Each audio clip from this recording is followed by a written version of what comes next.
അല്ലാഹുവേ എനിക്കത് ഖൈറാകുമല്ലോ എന്ന് പറഞ്ഞുകൊണ്ട് മൂസാ നബി അങ്ങോട്ട് പോവുകയാണ്. അവിടെ ഒരുക്കിയ ഭക്ഷണ സദ്യയിലേക്ക് അദ്ദേഹത്തെ ക്ഷണിക്കുകയാണ്.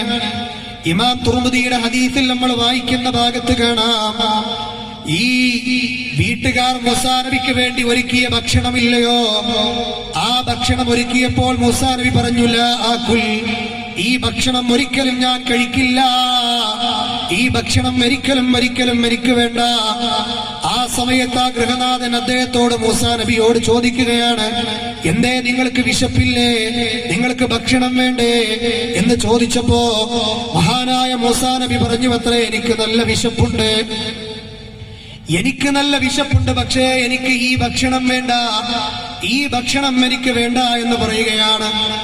എന്താണ് കാരണമെന്ന് മൂസാ നബി അവിടെ വെച്ചുകൊണ്ട് അദ്ദേഹത്തോട് പറഞ്ഞ കൂട്ടത്തിൽ പറഞ്ഞു, വഅന മിൻ അഹ്ലി ബൈതി ലാ നബീഉ ശൈആ മിൻ ദീനിനാ ബിമിൽഇൽ അർളി ദഹബാ. ഞാനൊരു പ്രവാചക കുടുംബത്തിലെ അംഗമാണ്, ഒരു നബി കുടുംബത്തിലെ അംഗമാണ് ഞാൻ. അതുകൊണ്ട് തന്നെ ഭൂമി മുഴുവൻ എനിക്ക് സ്വർണം നൽകിയാലും മതത്തിന്റെ ഒരംശം പോലും ഞാൻ ചൂഷണം ചെയ്യുകയില്ല, ഞാൻ മതവാണിഭം നടത്തുകയില്ല എന്ന് മൂസാ നബി അലൈഹിസ്സലാത്തു വസ്സലാം അവിടെ വെച്ചുകൊണ്ട് പറയുകയാണ്. എന്നാൽ എന്റെ